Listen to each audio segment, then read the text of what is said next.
nausea and vomiting in pregnancy.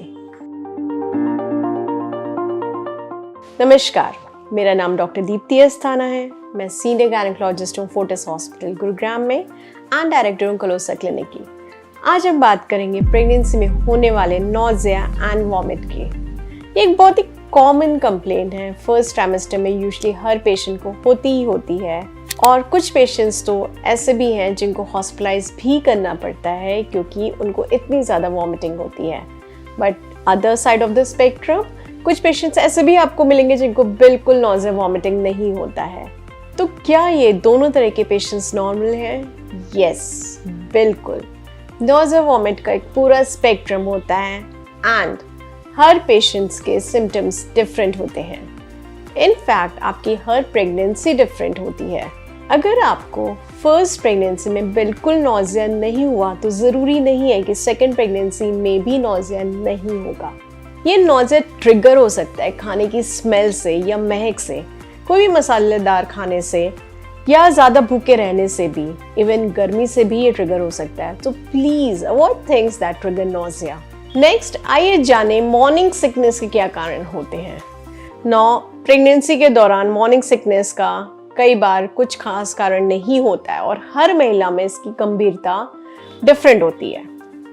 हम कह सकते हैं कि प्रेगनेंसी में बढ़ा हुआ हार्मोन ये रिस्पॉन्सिबल है मॉर्निंग सिकनेस के लिए। कई बार ओवरनाइट फास्टिंग से भी ये ट्रिगर हो जाता है। इसकी वजह से आपका ब्लड शुगर लेवल भी कम होता है और वो भी ट्रिगर कर सकता है। गर्भ में अगर जुड़वा बच्चे हैं जैसे कि ट्विन प्रेगनेंसी या स्ट्रेस है या आप बार बार ट्रैवलिंग कर रहे हैं तब भी आपको वॉमिटिंग ज़्यादा आएगी। वॉमिटिंग के लिए आप डॉक्टर से कब मिलें? कई बार पेशेंट्स ये कहते हैं कि नोज़िया की वजह से पेशेंट का वेट लॉस हो रहा है या कांस्टेंट बना हुआ है। हमें इससे डर नहीं लगता है। फर्स्ट ट्राइमेस्टर में अगर आपका वेट नॉर्मल भी है, सेम चल रहा है, तब भी इट इज़ वेरी नॉर्मल। हमें डर लगता है आपके डिहाइड्रेशन से।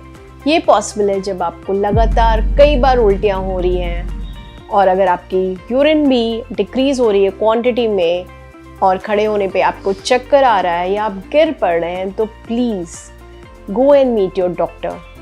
हो सकता है आपको आईवी ड्रिप्स की ज़रूरत है, आईवी मेडिसिन की ज़रूरत है। आपके डॉक्टर आपकी कई खून की जांच भी करा सकते हैं जैसे सीबीसी, थायराइड, इलेक्ट्रोलाइट्स, यूरिन का टेस्ट भी करेंगे एंड अगर इसमें से कुछ गड़बड़ है तो उसको भी ट्रीट करेंगे। डिहाइड्रेशन करेक्ट करना, विटामिन डेफिशिएंसीज करेक्ट करना और एनीमिया करेक्ट करना, ये तीनों ही हमारा एम होता है। वैसे तो मॉर्निंग सिकनेस को पूरी तरह से रोकने का कोई तरीका नहीं है, बट कहा जाता है कि आप शॉर्ट फ्रीक्वेंट मील्स लेंगे तो ये बेटर मैनेज होगा। थोड़ा थोड़ा खाएं लेकिन जल्दी जल्दी खाएं। एवरी 1.5 to 2 आवर्स में आपको खाना कुछ ना कुछ खाना है। बहुत देर तक भूखे नहीं रहना है क्योंकि उससे आपका एसिड ज़्यादा बनेगा। अगर आपको मॉर्निंग सिकनेस ज़्यादा है तो मॉर्निंग में उठते ही कुछ ड्राई टोस्ट या बिस्किट लें, इवन ब्रश करने से पहले लें। Start sipping water at regular intervals. थोड़ा थोड़ा पानी थोड़ी थोड़ी देर पे लें। अगर आपको प्लेन वाटर नहीं अच्छा लग रहा है तो आप इसको फ्लेवर्ड बना सकते हैं। सौंफ का पानी ले सकते हैं या जिंजर वाटर भी ले सकते हैं। जिंजर कई लोगों को काफ़ी अच्छा क्लिक करती है तो आप जिंजर ऐसे भी ले सकते हैं और जिंजर वाटर भी ले सकते हैं। कुछ लोगों को कोकोनट से भी राहत मिलती है। आपको अपने आप पता करना होगा कि आपको कौन से फूड से नोज़िया कम हो रहा है और कौन से फूड से नोज़िया ट्रिगर हो रहा है। Also starchy and salty foods आपको ज़्यादा लेने हैं। आपके डॉक्टर्स कुछ मेडिसिन भी लिखेंगे जिससे आपका नोज़िया थोड़ा कंट्रोल होगा। ये मेडिसिन कंप्लीटली सेफ होती हैं तो प्लीज़ टेक देम। कई बार पेशेंट्स इतने अप्रहेंसिव होते हैं कि उन्हें मेडिसिन लेते हुए भी डर लगता है कि डॉक्टर क्या ये सेफ हैं? Yes, absolutely these medicine are safe for you. कई बार कुछ लोगों को मेडिसिन से भी नहीं फ़र्क पड़ता और उनकी वॉमिटिंग कंटिन्यूस होती है। ऐसे पेशेंट्स को आईवी फ्लूइड्स देना बहुत ही इम्पॉर्टेंट है।